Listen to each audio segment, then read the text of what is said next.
Hi all, ఈజీగా ఇంట్లోనే restaurant style fry piece biryani చేసుకుందామా? చాలా బాగుంటుందండి. క్విక్ గా చేసేసుకుందాం. ఫస్ట్ చికెన్ అయితే మ్యారినేట్ చేసుకుందాం. దీనికోసం ముందుగా చికెన్ ని బాగా వాష్ చేసి తీసుకోవాలి. ఇందులోకి 1 కప్పు పెరుగు, కారం, సరిపడా సాల్ట్, ధనియాల పొడి, గరం మసాలా, వేయించిన జీలకర్ర పొడి, చికెన్ మసాలా, కొద్దిగా అల్లం వెల్లుల్లి పేస్ట్, పుదీనా, కొత్తిమీర వేసుకొని నిమ్మరసం వేసుకొని బాగా మ్యారినేట్ చేసుకుని ఒక అరగంట పాటు ఫ్రిడ్జ్ లో పెట్టుకోవాలి.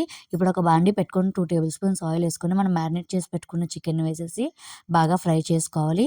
ఇలా బాగా దగ్గరగా ఫ్రై అయిన తర్వాత ఇది ఒక బౌల్లోకి తీసేసుకోవాలి మొత్తం చికెన్ అంతా. ఇప్పుడు అదే ప్యాన్ లోని ఒక 2 టేబుల్ స్పూన్స్ ఆయిల్ అయితే వేసుకొని ఆయిల్ బాగా మరిగాక ఉల్లిపాయలు, పచ్చిమిర్చి వేసుకొని బాగా ఫ్రై చేసుకోవాలి.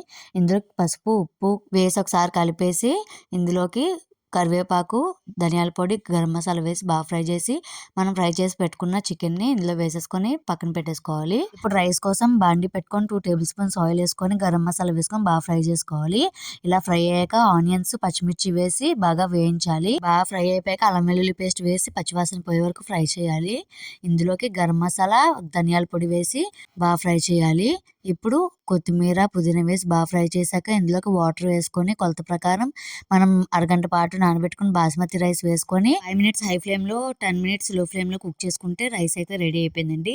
ఇప్పుడు ఒక బౌల్ తీసుకొని మనం ఫ్రై చేసుకున్న చికెన్ పీసెస్ అయితే వేసుకొని దానిపైన ఒక లేయర్ లాగా రైస్ అయితే పెట్టుకోవాలి.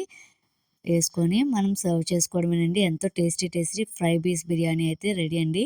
రెస్టారెంట్ స్టైల్ చాలా టేస్టీగా ఉంటుంది. చాలా బాగుంటుంది. ఖచ్చితంగా ట్రై చేయండి.